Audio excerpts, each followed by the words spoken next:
لوگ جنہوں نے خالص صبر کیا تھا، خالص صبر، ایسا صبر کسی کو کچھ نہیں کہا، آنسو بھی آئے تو خاموش خاموش آئے، نکل گئے، چلے گئے، پھر اللہ فرمائے گا ان سب کو لاؤ اور لے کر کے چلو، اللہ فرمائے گا شجر بلوا کے پاس۔ یہ جنت میں ایک درخت ہے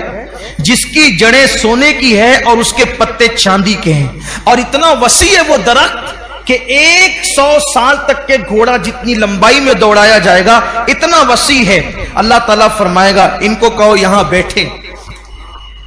اس درخت کے نیچے جنت میں بٹھائے گا اللہ تعالیٰ، وہ سب جنت میں اس درخت کے نیچے بیٹھیں گے، پھر اللہ تبارک و تعالیٰ اپنے حسن سے نقاب ہٹائے گا جیسا کہ اس کی شان ہے، اور اللہ فرمائے گا اب میرا دیدار کرو، اور میرا دیدار کرو اس لیے کہ دوست تو دوست ہی سے گفتگو کرتا ہے، یار یار ہی سے باتیں کرتا ہے، اب مجھ سے باتیں کرو اور میں تم سے باتیں کروں گا۔ پھر اللہ تبارک و تعالیٰ اب ان سے گفتگو فرمائے گا، کلام فرمائے گا جیسا کہ اس کی شان ہے۔ اللہ فرمائے گا اے میرے صابر بندے اور بندیوں، جب میں نے تم پر آزمائش ڈالا تھا تو تم میرے نزدیک ذلیل نہ تھے، تم میرے نزدیک رسوا نہ تھے، بلکہ میں نے تم پر مصیبت اس لیے ڈالی تھی، تم تو عزت والے تھے لیکن میں تم پر مصیبت اور آزمائش اس لیے ڈالتا تھا تاکہ میں تم پر مصیبت اور آزمائش ڈال کر کے تمہارے گناہوں کو ختم کر دوں، اور اس مصیبت کی برکت سے تمہارے گناہوں کو مٹا دوں، تمہارے گناہوں کو ختم کر دوں۔ لیکن اے میرے بندو، تم نے وہ ساری مشکلیں، ساری مصیبتیں میری محبت میں جھیلی، آج میں تم کو بے حساب اجر عطا کروں گا، بے حساب ثواب عطا کروں گا۔ اور پھر اس کے بعد اللہ تبارک و تعالیٰ فرمائے گا اے نابینا لوگوں، اے کوڑ والے، اے جزام والے، آؤ، اور اللہ تبارک و تعالیٰ ان سے فرمائے گا اللہ اکبر کہ جس کو ایک بیماری تھی اس کو ایک جھنڈا دو، جس کو 2 مصیبت تھی اس کو 2 جھنڈے دو،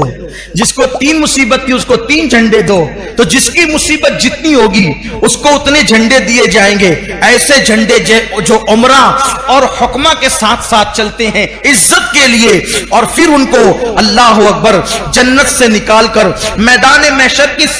جب وہ سیر کرائی جائے گی، تو جب میدان محشر کی سیر ان کو کرائی جائے گی تو محشر والے دیکھ کے کہیں گے یہ اتنی عزت، اتنے وقار، اتنی شان و شوکت کے ساتھ جو آ رہے ہیں یہ کون سے نبی ہیں، یہ کون سے شہید ہیں؟ تو اس وقت کہا جائے گا نہ یہ نبی ہیں، نہ یہ شہید ہیں، نہ یہ شہادت کا مقام پاتے ہیں، نہ یہ انبیاء کے گروہ سے ہیں، یہ وہ عام لوگ ہیں جن پر اللہ نے دنیا میں مصیبتیں ڈالی تھی، آزمائش ڈالے تھے، اور اللہ کے لیے انہوں نے صبر کیا تھا، اللہ نے ان کو آج یہ مقام عطا فرمایا، اور آج اللہ تبارک و تعالیٰ نے ان کو یہ عظمتیں عطا کی۔ اس وقت لوگ تمنا کریں گے کاش